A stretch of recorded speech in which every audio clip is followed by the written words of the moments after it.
إن الحمد لله نحمده ونستعينه ونستغفره ونستهديه ونؤمن به ونتوكل عليه ونعوذ بالله من شرور أنفسنا ومن سيئات أعمالنا. من يهده الله فلا مضل له ومن يضلل فلا هادي له وأشهد أن لا إله إلا الله وحده لا شريك له وأشهد أن محمدا عبده ورسوله أرسله بالهدى ودين الحق ليظهره على الدين كله ولو كره الكافرون. اللهم صل على محمد وعلى آل محمد كما صليت على إبراهيم وعلى آل إبراهيم إنك حميد مجيد. اللهم بارك على محمد وعلى آل محمد كما باركت على إبراهيم وعلى آل إبراهيم إنك حميد مجيد. أما بعد فإن خير الحديث كتاب الله وخير السنن سنن محمد صلى الله عليه وسلم وشر الأمور محدثاتها وكل محدثة بدعة وكل بدعة ضلالة وكل ضلالة في النار. يا أيها الناس اتقوا ربكم الذي خلقكم من نفس واحدة وخلق منها زوجها وبث منهما رجالا كثيرا ونساء واتقوا الله الذي تساءلون به والأرحام إن الله كان عليكم رقيبا. أعوذ بالله من الشيطان الرجيم. ولو أنا كتبنا عليهم أن يقتلوا أنفسكم أو يخرجوا من دياركم ما فعلوه إلا قليل منهم. സ്നേഹാദരണീയരായ വിശ്വാസിനികൾ, പ്രപഞ്ചനാഥനായ അർഹമുറാഹിമീനായ എൻ്റെയും നിങ്ങളുടെയും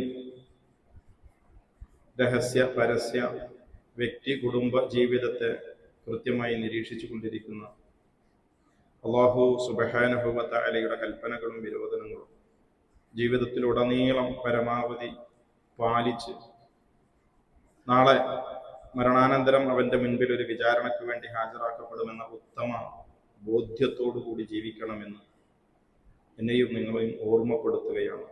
വളരെ ഗൗരവത്തോടുകൂടി വസിയ്യത്ത് ചെയ്യുകയാണ്. അള്ളാഹുവിനെ സൂക്ഷിച്ച് ഭയപ്പെട്ട് ജീവിക്കുവാൻ അവൻ നമുക്കെല്ലാവർക്കും തൗഫീഖ് നൽകി അനുഗ്രഹിക്കുമാറാണ്.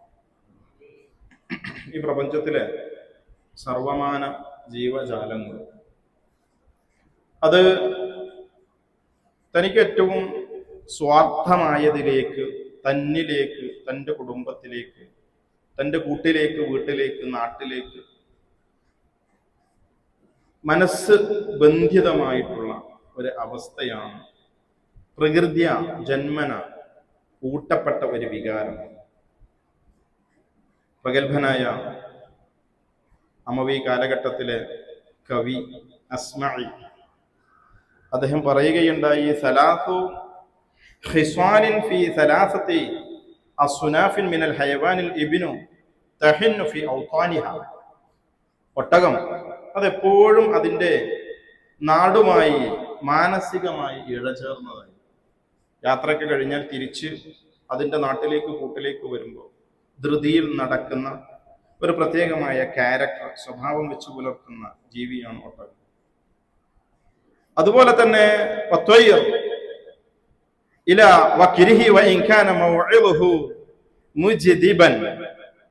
പക്ഷികള് അത് കൂട് വിട്ടു പോയാൽ പിന്നെ ആ പോക്ക് അങ്ങനെ പോകില്ല.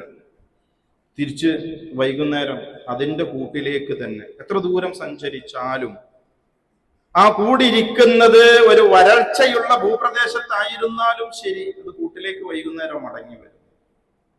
വലിൻസാൻ മനുഷ്യൻ ഇലാ വഫനിഹി വഇൻ കാന ഗൈറുഹു അക്സറ നഫ്ആ.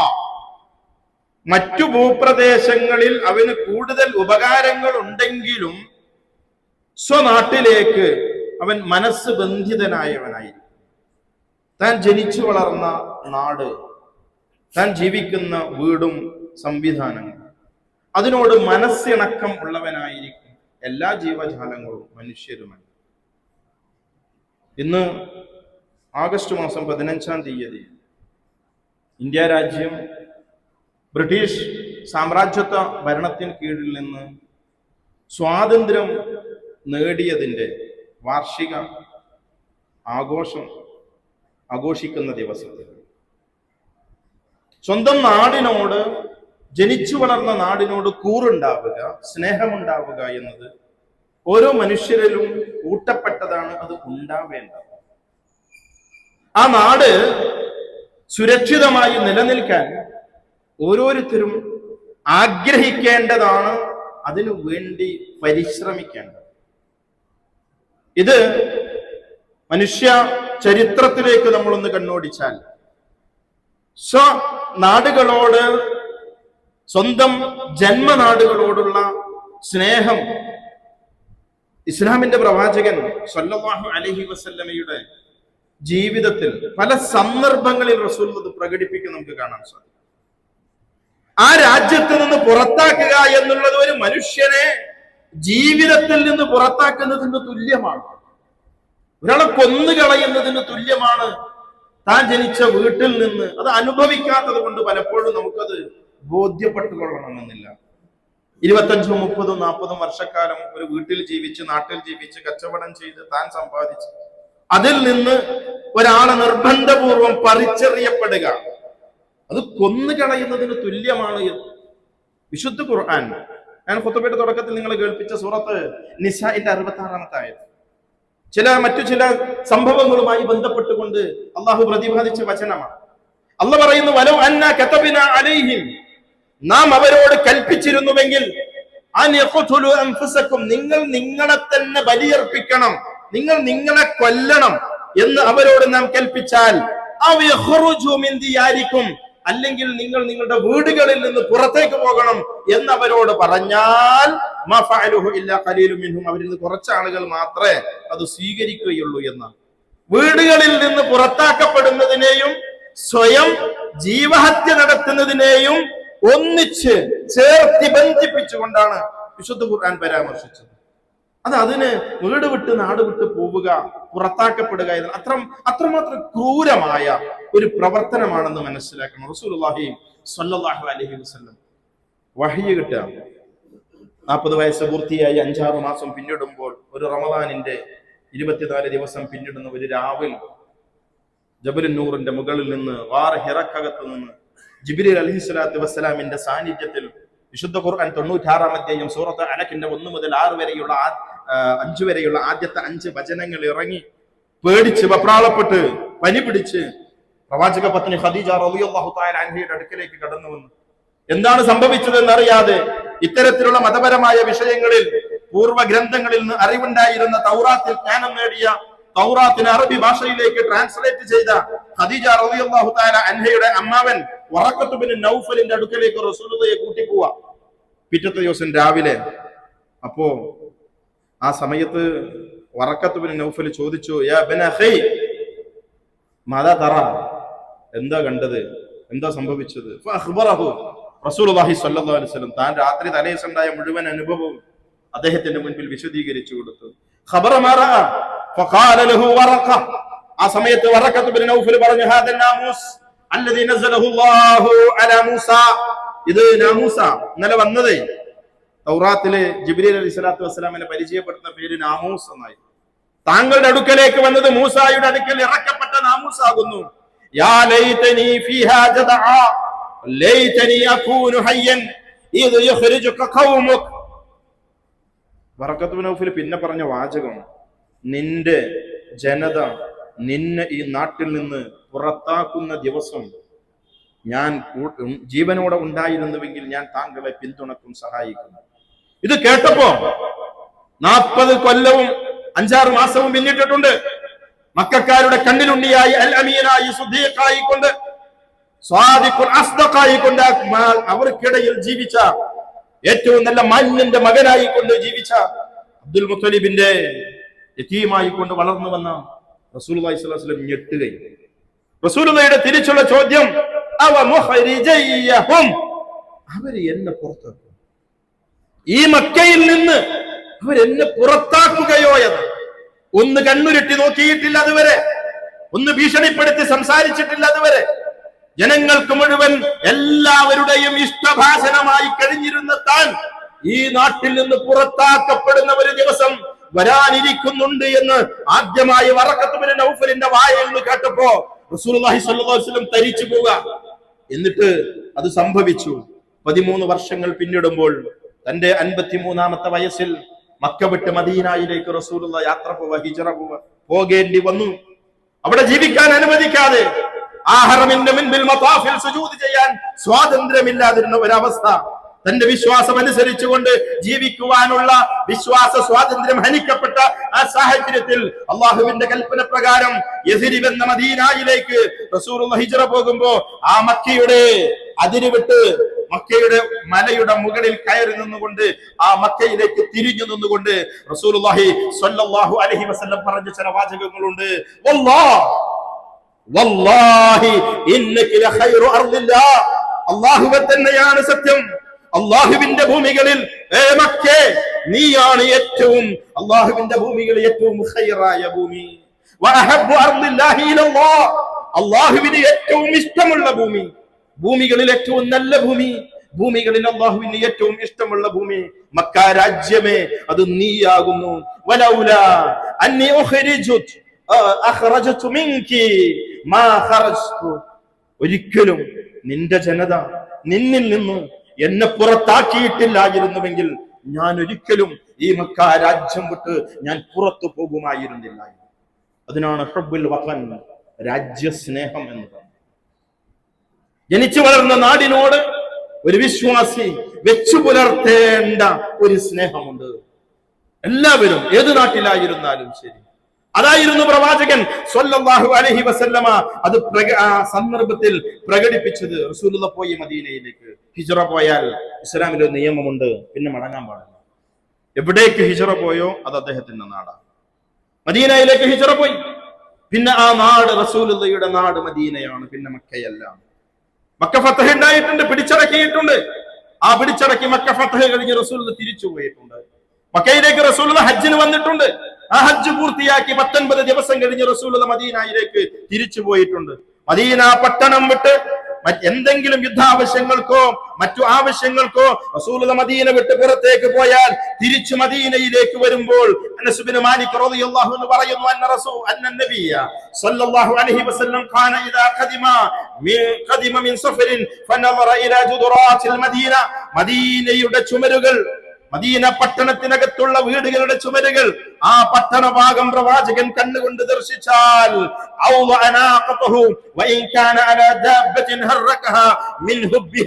ആ രാജ്യത്തോടുള്ള സ്നേഹം കൊണ്ട്, ആ നാടിനോടുള്ള ഹബ്ബ് കൊണ്ട് പ്രവാചകൻ തന്റെ വാഹന മൃഗത്തെ വേഗത്തിൽ ചലിപ്പിക്കുമായിരുന്നു.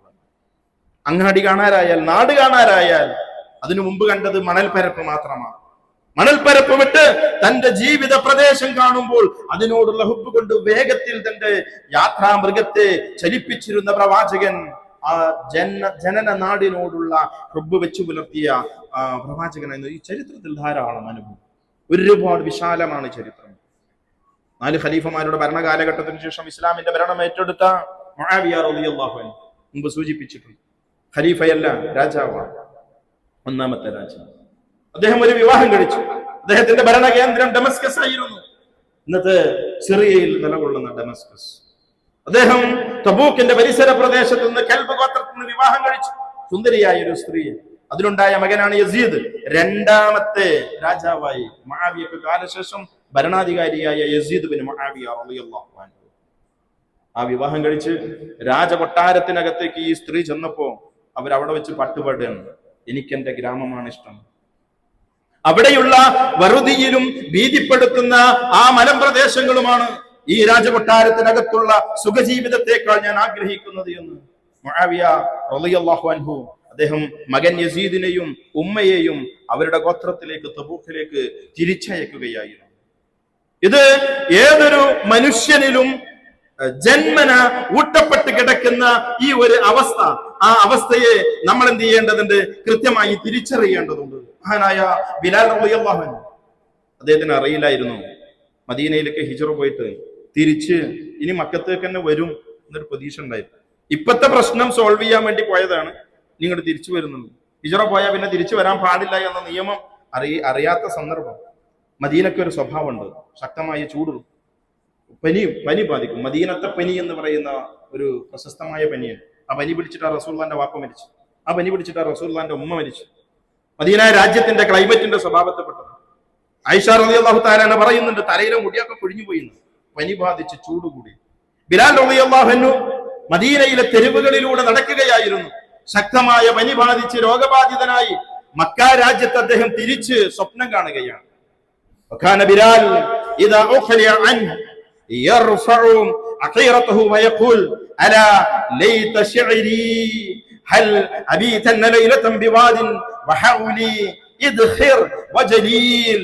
മക്കത്തുള്ള ഇദ്ഖിർ പുല്ല്, ജലീൽ പുല്ല്, ആ പുല്ലൊക്കെ വളരുന്ന മലനിരകൾ, ആ മലനിരകളിലേക്ക് ഇനി എനിക്കൊരു മടക്കമുണ്ടാകുമോ എന്ന് കവിത ആലപിച്ചുകൊണ്ട് മദീനയിലൂടെ തെരുവുകളിലൂടെ ആ മക്കയെ സ്വപ്നം കണ്ടുകൊണ്ട് ബിലാൽ റളിയല്ലാഹു അൻഹു ഓടി നടന്നിരുന്ന ഒരു കാലഘട്ടം ഉണ്ടായിരുന്നു. ഞാൻ പറഞ്ഞു വന്നത്, രാജ്യസ്നേഹം, ഹുബ്ബുൽ വതൻ, ജന്മദേശത്തോട് സ്നേഹം വെച്ച് പുലർത്തുക എന്നത് അതൊരു വ്യക്തിത്വത്തിന്റെ, പേഴ്സണാലിറ്റിയുടെ ഐഡന്റിറ്റിയായി, സ്വന്തം വ്യക്തിത്വത്തിന്റെ ഒരു തിരിച്ചറിവിന്റെ അടയാളമായി പ്രകടിപ്പിക്കേണ്ട ഒരു വിഷയമാണ്. അത് പൗരന്മാരിൽ ഉണ്ടായിരിക്കണം. ആ രാജ്യത്തിന്റെ പുരോഗതിക്ക് വേണ്ടിയുള്ള പ്രവർത്തനങ്ങൾ പൗരന്മാർ ഏർപ്പെടേണ്ടതുണ്ട്. ആ പൗരന്മാരുടെ സമ്പൂർണമായ സുരക്ഷ ഉറപ്പുവരുത്തിക്കൊണ്ട് ഭരണാധികാരികൾ പെരുമാറേണ്ടതുണ്ട്. ഒരു രാജ്യത്തിന്റെ നിലനിൽപ്പിന് ഭംഗം വരുന്ന ഒരു തരത്തിലുള്ള പ്രവർത്തനങ്ങളിലും ആരും ഏർപ്പെടാൻ പാടുള്ളതല്ല. രണ്ട് സന്ദേശമാണ് എനിക്ക് ഈ സന്ദർഭത്തിൽ എന്റെ പ്രിയപ്പെട്ട സഹോദരങ്ങളോട് നൽകാനുള്ളത്. ഒന്ന്, ഇന്ത്യ രാജ്യം അത് 1757 ഒന്നാം പ്ലാസി യുദ്ധത്തിന് ശേഷം ബ്രിട്ടീഷുകാരുടെ മേൽക്കോയ്മ ഉണ്ടായി. പിന്നീട് 1947 സ്വാതന്ത്ര്യം കിട്ടുന്നത് വരെ 210 വർഷക്കാലം ബ്രിട്ടീഷ് ഭരണത്തിന് കീഴിലായി. 2 നൂറ്റാണ്ടുകൾ പിന്നിട്ട ഭരണം. ഇവിടെ ഉണ്ടായിരുന്ന സാധാരണക്കാരനായ മനുഷ്യരെ കേവലം മനുഷ്യരായി പരിഗണിക്കാതെ വ്യവസായശാലകളിലും കാർഷികമായ കേന്ദ്രങ്ങളിലും അടിമകളെ പോലെ പണിയെടുപ്പിക്കുകയും മാന്യമായ വേതനങ്ങൾ നൽകാതിരിക്കുകയും ഈ രാജ്യത്തിന്റെ അടിസ്ഥാനപരമായിട്ടുള്ള മൂല്യവത്തായ പ്രകൃതി വിഭവങ്ങളെ ചൂഷണം ചെയ്യുന്ന ഭരണ സംവിധാനമാണ് ഉണ്ടായിരുന്നത്. ആർക്കും ഒന്നും തിരിച്ചു പറയാൻ, എതിർക്കാൻ കഴിയാത്ത, അവർ ചുമത്തുന്ന ചുങ്കങ്ങളും ടാക്സുകളും അടക്കേണ്ടി വന്നിരുന്ന ഒരു ഗതികേടിന്റെ കാലഘട്ടം. പലതരത്തിലുള്ള ചെറിയ ചെറിയ പൊട്ടലുകളും ചീറ്റലുകളും ഒക്കെ ഉണ്ടായിരുന്നു. പക്ഷേ 1857 ഒന്നാം സ്വാതന്ത്ര്യ സമരം ഉണ്ടായി. കൽക്കത്തയിൽ നിന്ന് ആരംഭിച്ചു. അവർക്ക് വേണ്ടി, ബ്രിട്ടീഷുകാർക്ക് വേണ്ടി സേവനം ചെയ്തിരുന്ന പട്ടാളക്കാരുടെ കൂട്ടത്തിൽ നിന്ന് മംഗൽ പാണ്ഡെ എന്ന് പറയുന്ന ഒരു സൈനികൻ ബ്രിട്ടീഷ് സൈനിക മേധാവിക്ക് നേരെ തന്റെ കൈവശമുള്ള തോക്ക് തിരിച്ചു പിടിക്കുന്നതിലൂടെയായിരുന്നു ഒന്നാം സ്വാതന്ത്ര്യ സമരത്തിന്റെ പ്രവർത്തനങ്ങൾ ആരംഭിക്കുന്നത്. അത് വ്യാപകമായി, രാജ്യവ്യാപകമായി. അത് ബഹദൂർ ഷാ രണ്ടാമൻ എന്ന് പറയുന്ന അന്നത്തെ മുഗൾ രാജാവിനെ ഇവിടെ നിന്ന് നാട് കടത്തുന്നതിൽ അവസാനിപ്പിച്ചു. ഞാൻ പറഞ്ഞു തന്നത് കേവലം ഏതെങ്കിലും ഒരു വ്യക്തിയുടെ, സംഘടനയുടെ, രാഷ്ട്രീയ സംവിധാനങ്ങളുടെ പ്രവർത്തനത്തിന്റെ ഭാഗമായി നേടിയെടുത്തതല്ല നാം ജീവിക്കുന്ന ഈ രാജ്യത്തിന്റെ സ്വാതന്ത്ര്യം എന്ന് പറയുന്നത്.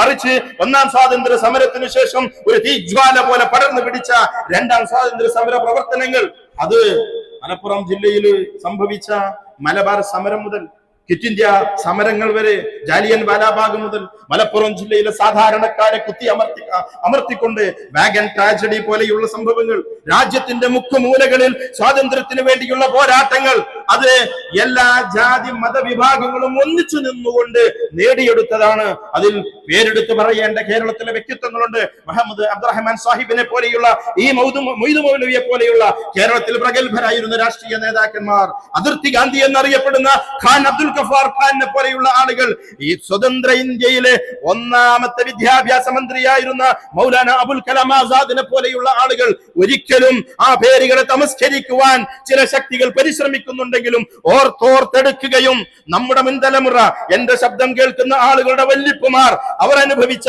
സ്വാതന്ത്ര്യത്തിന് വേണ്ടിയുള്ള പോരാട്ടങ്ങൾ, അവർ നേടിയെടുത്ത സ്വാതന്ത്ര്യം, അത് കേവലം ചില മേഖലകളിലേക്ക് മാത്രമായി ബന്ധിപ്പിക്കുന്നതിന് വേണ്ടിയുള്ള കുൽസിതമായ പരിശ്രമങ്ങൾ നടത്തുമ്പോൾ നമ്മൾ ബോധവാന്മാരായിരിക്കേണ്ടതാണ്. ഈ രാജ്യത്തിന്റെ സംവിധാനം, ഭരണ സംവിധാനം എന്ന് പറയുന്നത് ജനാധിപത്യ സംവിധാനമാണ്. ആ ജനാധിപത്യ സംവിധാനം അതേപോലെ നിലനിൽക്കേണ്ടതുണ്ട്. അതിനെ ഭംഗം നേരിടുന്ന എന്തൊക്കെ പ്രവർത്തനങ്ങളാണോ നമ്മൾ ഇപ്പോൾ മീഡിയകളിലൂടെ കേട്ടുകൊണ്ടിരിക്കുന്നത്, അവയെ ജനകീയമാക്കുകയും ജനങ്ങളെ ബോധവൽക്കരിക്കുകയും ഒരിക്കലും ഈ രാജ്യത്ത് നിലനിൽക്കുന്ന മതസ്വാതന്ത്ര്യം, നമുക്കവിടെയാണ് ഏറ്റവും പ്രധാനം. ഖുതുബ പറഞ്ഞുകൊണ്ടിരിക്കുന്നുണ്ട്, ഉറക്കെ പറയാൻ പറ്റുന്നിടത്തോളം ഉറക്കെ മൈക്ക് ഓൺ ചെയ്ത് ബാങ്ക് വിളിച്ചുകൊണ്ടിരിക്കുന്നു. എല്ലാവരും കടകളുടെ ഷട്ടർ താഴ്ത്തി പള്ളിയിലേക്ക് വരുന്നു. സുബഹിന്റെ നേരത്തെ ആളുകൾ പള്ളിയിലേക്ക് കടന്നു വരുന്നു. ഇത് നമ്മുടെ നാട്ടിലെ പൂർവികരായ ആളുകൾ, നമ്മുടെ മുൻ തലമുറ നേടിയെടുക്കുന്ന നമ്മുടെ അവകാശമാണ്, നമ്മുടെ സ്വാതന്ത്ര്യമാണത്. സ്വാതന്ത്ര്യം എന്ന് പറയുന്നത് ജന്മാവകാശമാണ്. ഈ രാജ്യത്തെ മതന്യൂനപക്ഷങ്ങൾക്ക് ഉണ്ടായിരിക്കേണ്ട അവകാശങ്ങൾ എന്തൊക്കെയാണ് എന്ന് ഭരണഘടനാ നിർമ്മാണ സഭയിലേക്ക് എഴുതി കൊടുത്ത ഖാഇദെ മില്ലത്ത് തൊട്ടടുത്ത സംസ്ഥാനമായ തമിഴ്നാട്ടിലെ കായൽ പട്ടണത്തിന്റെ പരിസര പ്രദേശത്ത് തിരുനെൽവേലിയിൽ തന്റെ തറവാട് വീടിനകത്തിരുന്നു കൊണ്ട് ആ വീട് ഇന്നും അതേപോലെ ഒരു സാംസ്കാരിക കേന്ദ്രം എന്ന നിലയ്ക്ക് നിലനിർത്തിയത് നമുക്ക് ഇവിടെ പോയാൽ കാണാൻ സാധിക്കും. എന്താണ് ന്യൂനപക്ഷങ്ങൾക്കെന്ന് ഉണ്ടായിരിക്കേണ്ട അവകാശമെന്ന് എഴുതി കൊടുക്കുകയും അത് നിയമനിർമ്മാണ സഭയിൽ വെച്ച് പാസാക്കിയെടുക്കുകയും ചെയ്തിട്ടുണ്ട്. അത് ഒരു വിശ്വാസിക്ക്, മുസ്ലിം ആവട്ടെ, ഹിന്ദുവാവട്ടെ, ക്രൈസ്തവനാവട്ടെ, അവന്റെ വിശ്വാസം അനുസരിച്ച് ജീവിക്കാൻ സ്വാതന്ത്ര്യമുണ്ട് ഈ രാജ്യത്ത്. അവന്റെ വിശ്വാസം പ്രചരിപ്പിക്കുവാനുള്ള സ്വാതന്ത്ര്യമുണ്ട് ഈ രാജ്യത്ത്. അവന്റെ വിശ്വാസവുമായി ബന്ധപ്പെട്ടുകൊണ്ടുള്ള ആക്ടിവിറ്റികളിൽ, പ്രവർത്തനങ്ങളിൽ ഭാഗവാക്കാകാനുള്ള സ്വാതന്ത്ര്യമുണ്ട് ഈ രാജ്യത്ത്. പക്ഷേ ദുർവ്യാഖ്യാനങ്ങൾ ചെയ്യപ്പെടുന്നുണ്ട്. മതപ്രബോധന പ്രവർത്തനങ്ങളെ നിർബന്ധിത മതപരിവർത്തനമായിക്കൊണ്ട് വ്യാഖ്യാനിക്കുന്ന കാലഘട്ടം, അതിന്റെ ഭാഗമായിക്കൊണ്ട് അത്തരം പ്രവർത്തനങ്ങളിൽ ഏർപ്പെടുന്ന ആളുകളെ നാടുകടത്തുന്ന കാലഘട്ടം, ആ പ്രവർത്തനങ്ങളിൽ ഏർപ്പെടുന്ന ആളുകളെ ജയിലിലടക്കപ്പെടുന്ന ഒരവസ്ഥ. എന്തിനു വേണ്ടി? ഇത്തരത്തിലുള്ള തങ്ങളുടെ സ്വാർത്ഥമായ താല്പര്യങ്ങൾ നേടിയെടുക്കുന്നതിന് വേണ്ടി പാർലമെന്റ് സംവിധാനങ്ങളെ നിയമവിരുദ്ധമായ മാർഗത്തിലൂടെ നേടിയെടുക്കാൻ വോട്ടുമായി ബന്ധപ്പെട്ടുകൊണ്ട് നടന്ന കൃത്രിമത്വങ്ങൾ നമ്മൾ കേട്ടതാ, നമ്മൾ വായിച്ചറിഞ്ഞ ആളുകളാണ്. ഇവിടെ കേട്ട് ഇതിലൂടെ ഒഴിവാക്കപ്പെടേണ്ടതല്ല. ഈ രാജ്യം നിലനിൽക്കേണ്ടതുണ്ട്. ഈ പള്ളി നിലനിൽക്കാൻ, ഈ രാജ്യം നിലനിൽക്കേണ്ടതുണ്ട്. ഇവിടെ ബാങ്കുലികൾ നിലനിൽക്കാൻ ഈ രാജ്യം നിലനിൽക്കേണ്ടതുണ്ട്. ഭരണഘടന നിലനിൽക്കേണ്ടതുണ്ട്. ഒരു യഥാർത്ഥ മുസ്ലിമായി കൊണ്ട് ജീവിക്കാൻ രണ്ട് കാര്യങ്ങൾ ഞാൻ നിങ്ങളോട് വസിയത്ത് ചെയ്യുന്നു. ഒന്ന്, സ്വാതന്ത്ര്യബോധത്തോടു കൂടി ജീവിക്കാം. സ്വാതന്ത്ര്യബോധത്തോടു കൂടി ജീവിക്കുക. ഇവിടെ പരിസരത്ത് ഒരു സ്ഥലത്ത് വ്യക്തിപരമായ ഒരു കച്ചവടം ചെയ്യുന്നതിന് വേണ്ടി ഒരു സ്ഥലം അന്വേഷിക്കാൻ ഞാൻ എൻ്റെ ഒരു സുഹൃത്തിനോട് പറഞ്ഞു. അദ്ദേഹം ഒരാഴ്ച കഴിഞ്ഞിട്ട് എന്നോട് പറഞ്ഞത്, അവിടെ കച്ചവടം ചെയ്യണമെങ്കിൽ എന്റെ നാട്ടിൽ നിന്ന് പാർട്ടി ഓഫീസിൽ നിന്ന് ഞാൻ കത്ത് വാങ്ങി വരണം. ഞാൻ പറഞ്ഞു, ഞാൻ അവിടെ കച്ചവടം ചെയ്യുന്നില്ല. ഈ രാജ്യത്ത് ഒരുത്തന്റെയും ഓശാരത്തിൽ ജീവിക്കേണ്ടതല്ല. ഏത് രാഷ്ട്രീയ പാർട്ടി ആയിരുന്നാലും ശരി, അവകാശമുണ്ട്, സ്വാതന്ത്ര്യമുണ്ട്. ഇവിടെ പള്ളി കയറ്റണമെങ്കിൽ, വീട് വെക്കണമെങ്കിൽ, കച്ചവടം ചെയ്യണമെങ്കിൽ ആ പ്രദേശത്തെ മെജോറിറ്റിയുള്ള വിഭാഗത്തിന്റെ അവകാശം, അവരുടെ നിർദ്ദേശവും അവരുടെ കീഴിലും ചെൽപ്പടിയിലുമായിരിക്കണമെങ്കിൽ പിന്നെന്ത് സ്വാതന്ത്ര്യമാണ് ഈ രാജ്യത്തുള്ളത്? സ്വാതന്ത്ര്യം എന്ന് പറയുന്നത് അവകാശമാണെന്ന തിരിച്ചറിവ് ഓരോരുത്തർക്കും ഉണ്ടാവേണ്ടതാണ്. അത് ഹനിക്കാൻ പാടുള്ളതല്ല. രണ്ടാമത് സൂചിപ്പിക്കുവാനുള്ളത്, ഈ രാജ്യത്തെ പാർലമെന്ററി സംവിധാനത്തെ നശിപ്പിക്കുന്ന പ്രവർത്തനങ്ങളിൽ ഏർപ്പെടരുത്. കള്ളവോട്ട് ചെയ്യൽ അതിൽ പെട്ടതാ. ഏത് പാർട്ടിക്കാരൻ ചെയ്താലും ശരി, ഏത് പാർട്ടിക്കാരൻ പഞ്ചായത്ത് ഇലക്ഷന് ചെയ്താലും, അവൻ നിയമസഭാ ഇലക്ഷന് ചെയ്താലും, അവൻ ലോകസഭാ ഇലക്ഷന് ചെയ്താലും കള്ളവോട്ട് ചെയ്യാ. വോട്ടർ പട്ടികയിൽ കൃത്രിമത്വങ്ങൾ കാണിക്കുക. മരിച്ചുപോയ ആളുകൾ വന്നിട്ട് വോട്ട് ചെയ്തു പോകുക. ജീവിച്ചിരിക്കുന്നവൻ വോട്ട് ചെയ്യാൻ വേണ്ടി പോകുമ്പോ രാവിലെ അവന്റെ വോട്ട് വേറെ ആരോ ചെയ്തിട്ട് പോകുക. അപ്പോഴപ്പോഴുള്ള ചെറിയ ചെറിയ സ്വാർത്ഥമായ താല്പര്യങ്ങൾക്ക് വേണ്ടി ഈ ചെയ്യുന്ന പണി താൻ ഇരിക്കുന്ന കൊമ്പ് വെട്ടുന്ന പണിയാണ് എന്ന് തിരിച്ചറിയേണ്ടതാണ്. ഭരണഘടന നശിക്കും, പാർലമെന്ററി സംവിധാനങ്ങൾ നശിക്കും. ആളുകൾ 100 ആൾ വോട്ട് ചെയ്യും, കൃത്രിമത്തിലൂടെ 150 വോട്ട് വേറുണ്ടാക്കും. എന്നിട്ട് ഭരണാധികാരികൾ, ശത്രുക്കളായ ആളുകൾ ഭരണത്തിലേറുന്ന സംവിധാനം ഉണ്ടാകും. അതിന് വെള്ളമൊഴിച്ചു കൊടുക്കുന്ന പണികളിൽ ഏർപ്പെടരുത്. സ്വന്തം സ്വാതന്ത്ര്യത്തെ തിരിച്ചറിയുകയും മറ്റുള്ളവരുടെ സ്വാതന്ത്ര്യത്തിൽ എല്ലായിടങ്ങളിലും, കുടുംബത്തിനകത്ത് ഭാര്യയ്ക്ക് ഇസ്ലാം അനുവദിച്ചു കൊടുത്ത ചില സ്വാതന്ത്ര്യങ്ങളുണ്ട്. ഒരു കരാറിന്റെ അഗ്രിമെന്റിന്റെ അടിസ്ഥാനത്തിൽ വന്നതാ. ആ അഗ്രിമെന്റ് ബ്രേക്ക് ചെയ്താൽ അവൾ അവളുടെ വീട്ടിലേക്ക് തിരിച്ചു പോകേണ്ട, അടിമയെ പോലെ പണിയെടുക്കേണ്ടവളല്ല വീടിനകത്ത് സ്ത്രീകൾ എന്ന് പറയുന്നത്. മക്കളെ ദ്രോഹിക്കുന്ന രക്ഷിതാക്കളുണ്ട്. രക്ഷിതാക്കളുടെ അടിമകളായി ജീവിക്കേണ്ടവരല്ല മക്കൾ. ഭരണകേന്ദ്രങ്ങളിൽ, സ്ഥാപനങ്ങളിൽ, എല്ലായിടങ്ങളിലും അധികാരത്തിന്റെ കേന്ദ്രങ്ങളിലേക്ക് വരുമ്പോ ബാക്കിയുള്ളവരൊക്കെ എന്റെ അടിമകളാണ് എന്നുള്ള ഒരു തോന്നൽ, ഒരു ബോധം, അത് പൈശാചികമാണ്. എന്നിട്ട് ആ ഒരു പൈശാചികതയുടെ പിറകെ പോയി തന്റെ സ്വാധീനങ്ങളെ സ്ഥാപിക്കുന്നതിന് വേണ്ടി ഇത്തരത്തിലുള്ള തെറ്റായ പ്രവർത്തനങ്ങൾ ഏർപ്പെടുന്ന ഒരു അവസ്ഥ അത് ഉണ്ടാവരുത്. ഒരു സ്വാതന്ത്ര്യ ദിനം ആഘോഷിക്കുന്ന സന്ദർഭത്തിലൂടെ, ദിനത്തിലൂടെ കടന്നു പോകുമ്പോൾ ഈ ഒരു സന്ദേശമാണ്. സ്വാതന്ത്ര്യ ബോധത്തോടുകൂടി, പ്രത്യേകിച്ച് വിശ്വാസ സ്വാതന്ത്ര്യ ബോധത്തോടുകൂടി ആര് എവിടെ കൈവച്ചാലും ഇതെന്റെ അവകാശമാണെന്ന് പറയാനുള്ള ഒരു തന്റെ ഇടം സ്വയം നേടിയെടുക്കണം. ആ ഒരു തന്റെ ഇടത്തിലേക്ക് നമ്മുടെ കുടുംബങ്ങളെ, നമ്മുടെ മക്കളെ നമ്മൾ വളർത്തിക്കൊണ്ടുവരേണ്ടതുണ്ട്.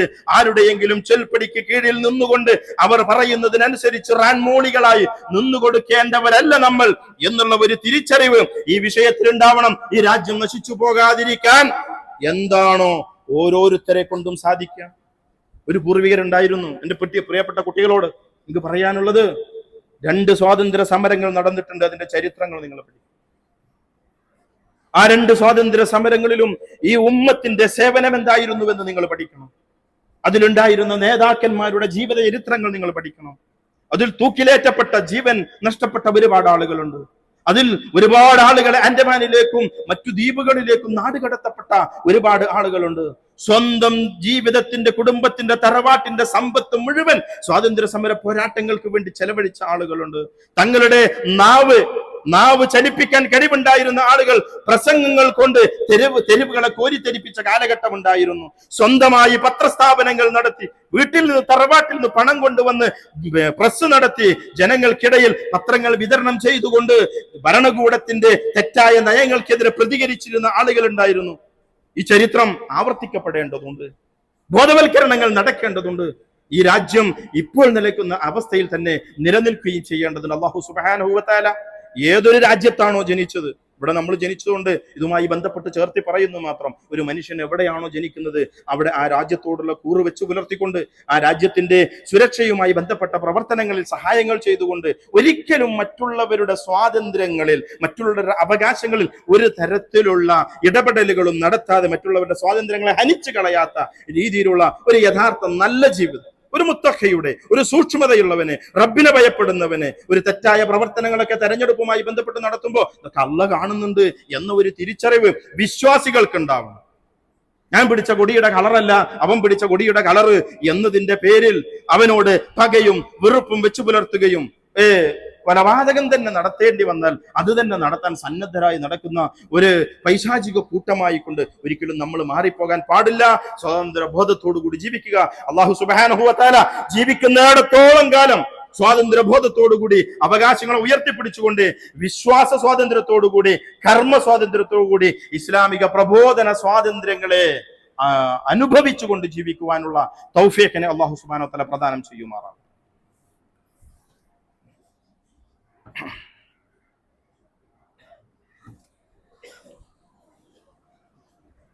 അൽഹംദുലില്ലാഹ് ഹംദൻ കസീറൻ ത്വയ്യിബൻ മുബാറകൻ ഫീഹി കമാ റബ്ബനാ വയർളാഹ് വസ്സലാത്തു വസ്സലാമു അലൽ അക്മലാൻ ഖാതിമുൽ അംബിയാഇ വൽ മുർസലീൻ മുഹമ്മദിൻ ആലിഹി വസ്സഹ്ബിഹി അജ്മഈൻ അമ്മാ ബഅദ്. യാ അയ്യുഹന്നാസ് ഊസികും വഇയ്യായ സാനിയൻ ബിതഖ്വല്ലാഹ്. സഹോദരി സഹോദരന്മാരെ, അല്ലാഹുവെ ഭയപ്പെട്ട് തഖ്വയോടുകൂടി ജീവിക്കണം എന്ന് ഒരിക്കൽ കൂടി ഓർമ്മപ്പെടുത്തുക.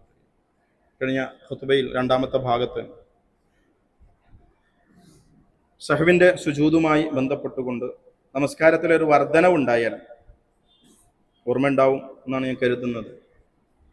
അവസാനത്തെ തശഹുദിന്റെ അവസാന ഭാഗത്ത് 2 സുജൂദുകൾ നിർവഹിക്കുകയും തുടർന്ന് സലാം വീട്ടി നമസ്കാരം അവസാനിപ്പിക്കുകയും. എന്നാൽ നമസ്കാരത്തിൽ സംഭവിച്ചത് കുറവാണെങ്കിൽ ചിലപ്പം കൂടും, ആ കുറവ് സംഭവിക്കുന്നത്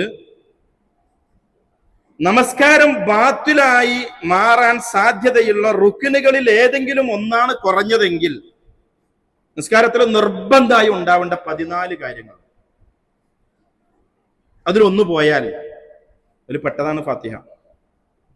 നിസ്കരിക്കാൻ കയ്യട്ടി, ഓനേതോ ലോകത്ത് ഇങ്ങനെ ജീവിച്ചു. ഇമാം അല്ലാഹു അക്ബർ പറഞ്ഞു റുക്കുവിൽക്ക് പോയി, ഫാത്തിഹ ഒന്നും ഓതിയിട്ടില്ല. ഫാത്തിഹ പോയാൽ, റുക്കിന് പോയാൽ ആ റക്അത്ത് അവന് നഷ്ടപ്പെട്ടു. അവൻ ചെയ്യേണ്ടത് ളുഹ്റാണ് നിസ്കരിക്കണമെങ്കിൽ ഇമാമിന് 4 റക്അത്ത് കിട്ടിയിട്ടുണ്ട്, പിന്നിലൊന്നും അവർക്ക് 3 കിട്ടി. അവൻ എഴുന്നേറ്റ് ബാക്കി 1 റക്അത്ത് കൂടി പൂർത്തീകരിച്ച് നമസ്കരിക്കണം. അവൻ സഹവിന്റെ സുജൂദും ചെയ്യേണ്ടതാണ്. ഒരു റുക്കിന് പോയാൽ, റുക്കിനുകൾ ഏതൊക്കെ വിശദീകരിക്കേണ്ട സമയമല്ല, ഇപ്പൊ പഠിക്കുക. ഞാൻ അതാ കഴിഞ്ഞ ആഴ്ച പറഞ്ഞു, നിസ്കാരം നന്നായി. ഏതൊക്കെയാ റുക്കിന്? രണ്ടാമത്തേത് വാജിബാത്തുകളാണ്.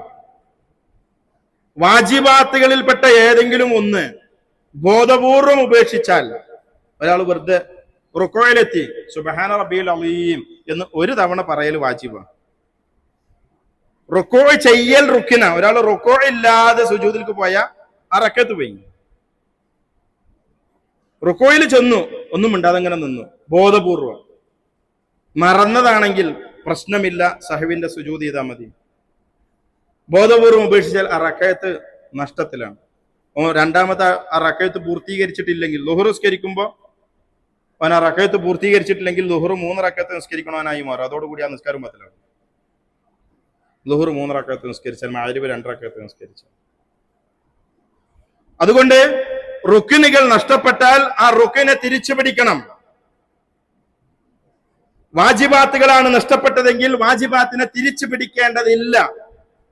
ളുഹ്ർ നിസ്കരിക്കുമ്പോ, മഗ്രിബ് നിസ്കരിക്കുമ്പോ രണ്ടാമത്തെ റക്അത്തിൽ തശഹുദ്, അത്തഹിയ്യാത്തുൽ മുബാറകാത്തു സലവാത്തും തുടങ്ങുന്ന പ്രാർത്ഥനയ്ക്ക് വേണ്ടി ഇരിക്കുക.